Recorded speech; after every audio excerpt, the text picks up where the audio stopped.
Hi, it's Colli from Colli. And today, well, I'm still in White Rock and I'm going through an interesting journey, as always, because isn't that what life is? And I'm becoming more and more aware of how amazing this thing called life really is. So today we're going to go deep. Well, don't I always say that? Today we're going to talk about the paths to your soul purpose. Now, this is all, of course, to do with transformations, right? So, those who have found and lived their life purpose, their soul purpose or soul passion, they truly enjoy an enriched life and inner fulfillment. They're nourished with all they need to experience abundance, and their inner glow inspires others, awakening their wish to also find, embrace, and live their soul purpose. And all my guests are living their soul purpose after they've actually gone through a transformation. So today I was going to just take you through a few steps with regards to finding your soul purpose. Now, you can't search for your soul purpose. You can only find it within yourself.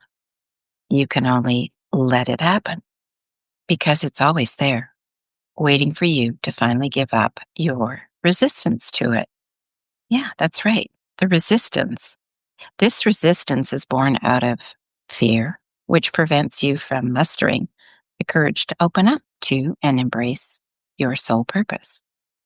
So, step two is really embracing your soul purpose. Giving your soul purpose space in your life means surrendering to it. It means being honest with yourself and leaving behind everything in your life that keeps you from living your soul purpose. It means being active, letting processes happen, trying things out, and gaining new experiences. So, step three, living your soul purpose. Well, that's interesting, isn't it? Because now you can discover the beauty in everything that your soul purpose has to offer. You can see the higher purpose of the challenges and experiences of your life, almost as if you're personally unaffected.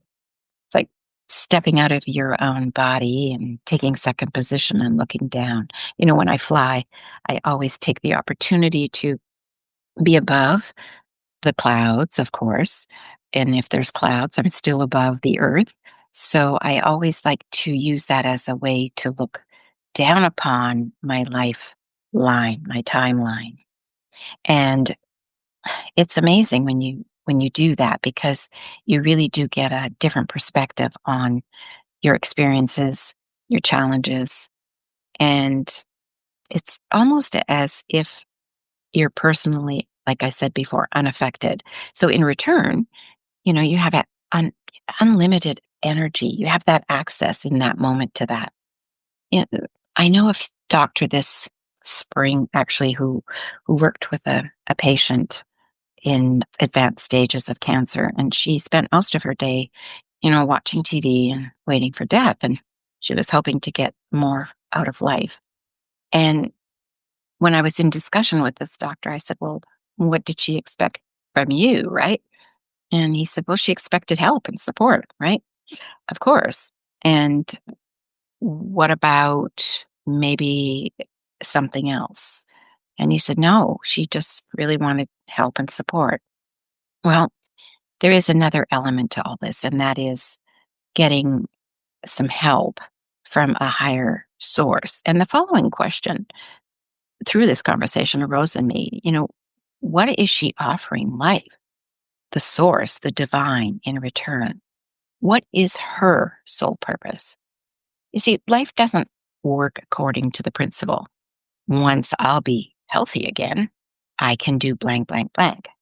Either we're able to do blank, blank, blank anyway, no matter how we feel, or we'll never do it because it's precisely doing that gives us the strength to get healthy, to change our lives and become happier people. We're pulling ourselves up by our own bootstraps rather than waiting for someone else to do it for us. So, a good suggestion would be, that this person, that she creates an internet platform where she could describe how she was given new meaning to life, for example. And you see that people do that, right? They create things, and then they're able to, because they've transformed their life, they're be able to now live the life of which they've transformed into, and then assist others. I mean, that's what happened to me, and it has happened to all my guests. So it would be a beautiful side effect if, you know, life could go really smoothly, but it doesn't all the time, right?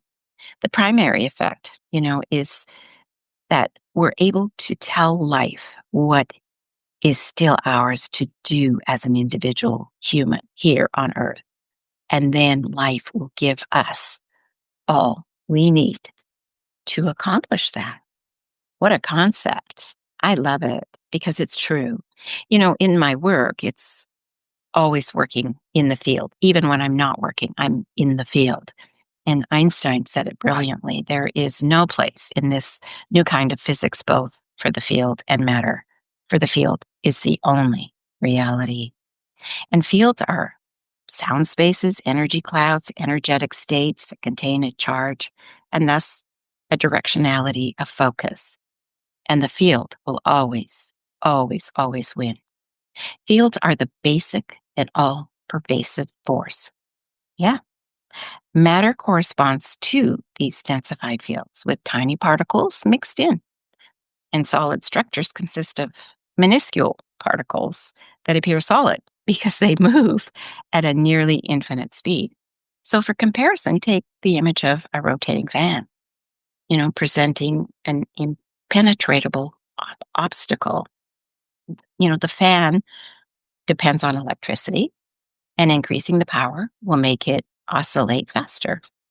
Turning it off will bring it to a standstill. And fields cause matter to vibrate. This is similar to how the human body follows the rhythm of, say, music, even on the dance floor, right? So, if we want to change reality, changing the fields that create reality is the easiest and most effective way. Change the music, and baby, your body will move in a different way. So, with sharpened senses, these fields of present, past, or future can be perceived and transformed energetically. Think Bruce Lipton. Oh, Bruce and I go way back, and I can't wait to have him on my podcast, which I've mentioned many times that he will be. But the thing is, yeah, the biology of belief, right? It's that belief. It's decoding. It's decoding all of this. So this is the direct way to change reality. The field structures and interactions of different fields, and it reveals all this. This allows us to identify, the causes and understand how things are actually connected on a much larger scale. And reality really does follow the field. So there's so many different forms of field energies, and they're so beautiful when they're open, free, unlimited, and shiny and harmonious. And when living in such an environment, we can experience much joy. If you think of walking into a place of beauty, a museum, an art gallery, nature, abundance of wildflowers and sun and ocean, or even the dry prairies where I live, but now I'm by the ocean and I'm getting to experience all that I did when I lived here before. And interestingly enough, speaking of living here before, I'm not the same person that I was when I lived here before. And as I walk through, and I walk every day for hours, I walk through the way I was before, but see it differently because I am not the before. It's amazing. The transformation. It's just beautiful. It's just like a dance, synchronicity and harmony and beauty and peace. So these fields are so, like I said, beautiful when they're open and free. And, when we're living in this, it's a beautiful, beautiful atmosphere. And I'm just so grateful to be experiencing all of this right now.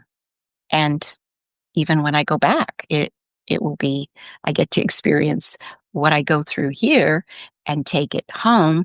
It's going to be a transformation in its own right. I'm going to be as I mentioned, next weekend with Mark Wallin. And I'm so excited about this because this is a huge portal opening for me. I just know it. And I'm going to be so excited to share bit by bit to you as it unfolds. But these opportunities, and possibilities, they really open up when we're really aligned. And that alignment comes from, in this environment with certain capabilities and skills, there are certain sets of beliefs and values. And then there's the identity, and then there's the transmission link. Who else is involved here? So the alignment is so key. And when I work with clients, that's one of the things I cross check to make sure people are aligned, right? Because if we're not, we're off kilter. So it's just a wonderful way to have evidence that in the way we breathe, walk, think, feel, and talk really makes our life look different. And so do the fields.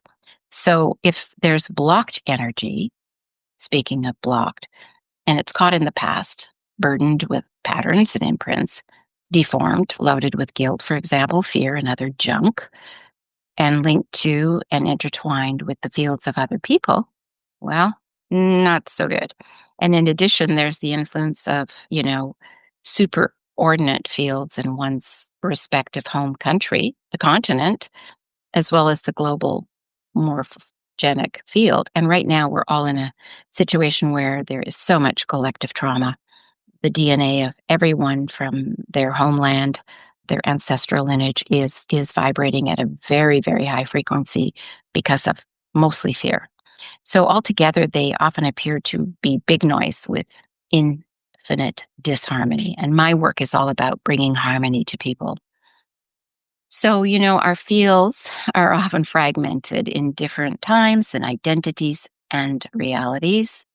And these are, just really, if you think of it, there's so many examples of fragments from different times with different identities and everything that is still, and I mean still, within us, but not yet resolved and cleared up, carries an energetic charge.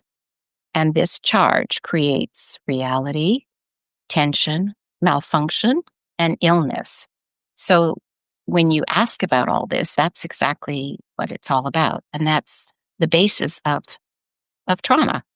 So the, original field of which I talk about, because family constellations and systemic trauma is all about working with the field, then this field is our individual soul field. It's modified, however, by the unresolved issues of our lives.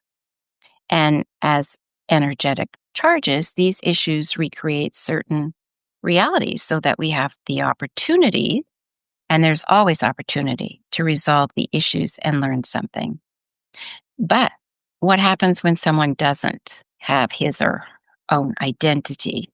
I mean, that is when there's like, I am. In that case, then this person carries the identity perhaps of another soul, of an external field, and is subject to the influence and life plan of that specific person or other identity. So in that situation, we have a big conflict. No matter what we do, we won't be happy. And so for this reason, having your own identity is the most important foundation of a happy and meaningful life. And I think for now, that is where I'm going to close for today. But I want you to remember the fact that it's all about the field and knowing that the field exists and we're always in the field, whether we know it or not. So I just want to ask you one question before I go. And that is, what more do you want out of life? What more do you want out of life? So for me, to be aware, ever aware of the love. And I continually ask myself, what is it I really want out of life? And my reply is to have that answer always in my heart. Yeah, to always carry that in my heart, to be aware, ever aware of the love, because the love is always in the field. And so for now, I'm going to sign off with lots of love and soul hugs, and we will be speaking with you next week. So have a wonderful, wonderful weekend and a wonderful weekend. Bye bye for now.